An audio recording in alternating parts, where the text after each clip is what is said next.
रउआ सब लोगन के प्रणाम बा नैना स्टिचिंग में।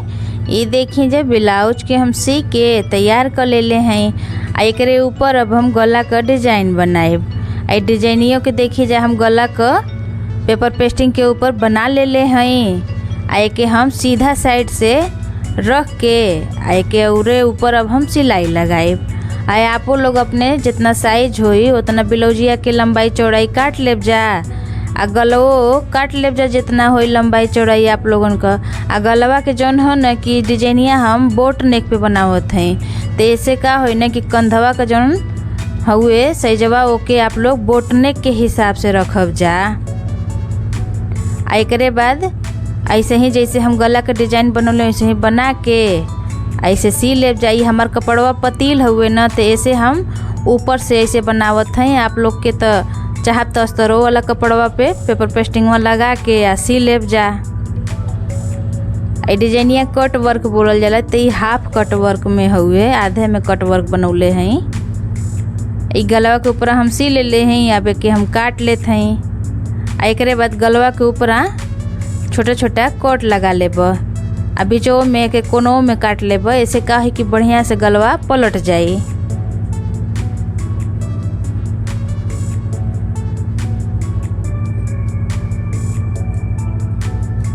नीचों छोटी छोटी काट लेब।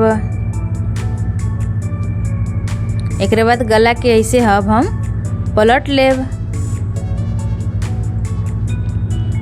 आ कोनवा के कोनो भी नोकीला चीज होई न जैसे अब कैचिया के कोनवे से के हम बढ़िया से बाहर कर लेब। ई देखिन जा बढ़िया से बाहर कर लेनी है। यही तरह दूसर को ओरिया से कर लेब। ये देखिए जा पलट के हम गला के तैयार कर लेनी है। अब गला के ऊपर हम सिलाई लगा लेब। ऐसे का होई न कि डिजाइनिया बढ़िया से बैठ जाए एकदम सेट हो जाए। आ सिलाई एकदम बढ़िया से ध्यान से लगाएब जा ताकि इधर उधर ना होखे। काहे कि डिजाइनिया के ऊपर हम लेस ना लगाएब। अगर आप लोगन के लेस लगावे के होई तो कोनो बात ना है बादों में सी लेब जा। हमें लेस ना लगावे के हुए पर तो यही से हम बढ़िया से के सियत हैं। एकरे नीचवा अभी हम डिजाइन बनाए।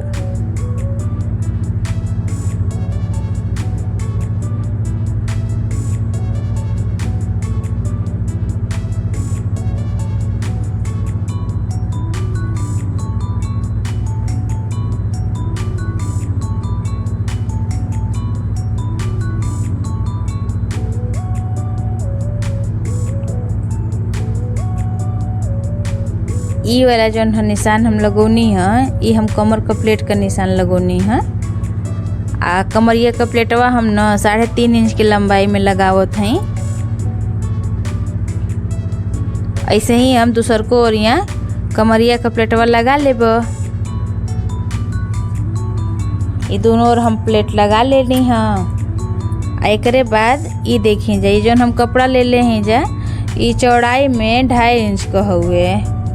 अब बीचवा से इसे मोड़ के आ किनारवा से एकरे ऊपर हम सिलाई लगाएब। ऐसे ही हम पूरा पटिया के किनारवा से सी लेब। आप लोग के जितना गला बनावे में कपड़ा लगी उतना ले लेब जा। वैसे तो ये हमारे लंबाई में हमें लगत है कि 1.5 मीटर होई। के सी के आ सुई धागा से ऐसे अब हम पलट के सीधा कर लेब।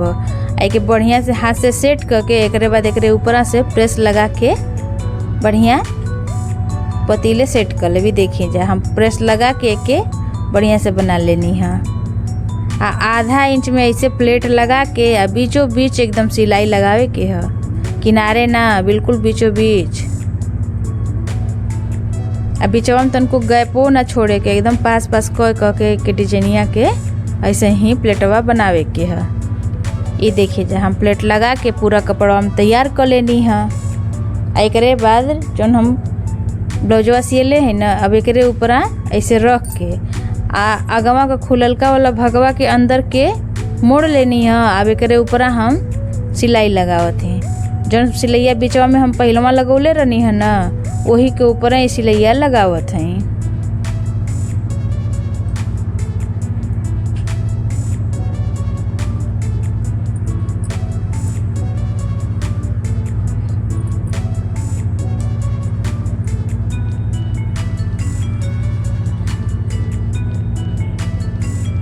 अभी हो एके अंदर में के मोड़ के एकरे ऊपरों सिलाई लगा लेब।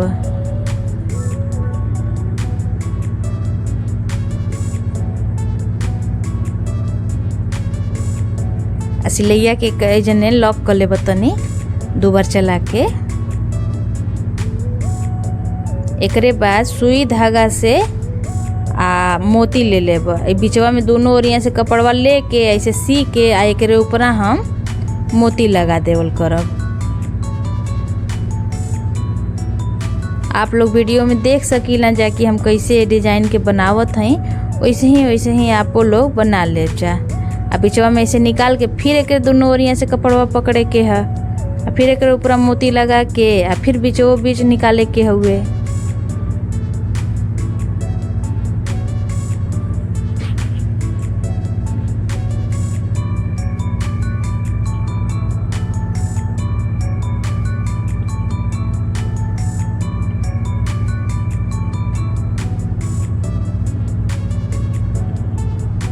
ऐसे ही हम पूरा डिजाइनिया के बना के तैयार कर लेब। आई वीडियो में बनावे लगब तो बड़ा टाइम लगेला के बनावे में। अभी देखिए जा इके हम बना के तैयार कर लेनी है। ऊपरा गलवा के यहाँ हम लटकन लगा लेब। लटकनवा ये हम रेडीमेड ले हैं, डोरियो रेडीमेडे है। यहाँ मशीन से ना लगे, वैसे सिलैया दिखाई दे तो अच्छा ना लगे। सुई धगवा से टाक देते ये अंदर रही ना। यहाँ आप लोगन के अगर डोरिया एक और लगा के एक और यहाँ बटनिया लगावल जाला, वैसे लगावे के हो तो ऐसे लगा ले जा। अच्छा ऐसे ही डोरी भी लगा सकी ना जा। ये देखिए जा ये डिजाइन हमार बन के आज का तैयार हो गयल है। देखे में बड़ा ही सुंदर लगत है, बनहो में एकदम में आसान रहल है। तो आप लोग कमेंट करके ज़रूर बताइब जा कि आप लोगन के आज के डिज़ाइन कैसन लगल है। आप पसंद आयल हो न तो हमरे वीडियो के लाइक करब जा, शेयर करब जा, चैनल के सब्सक्राइब करब जा। उम्मीद है कि हमरे बतौले का तरीका आप लोगन के पसंद आयल होई। धन्यवाद।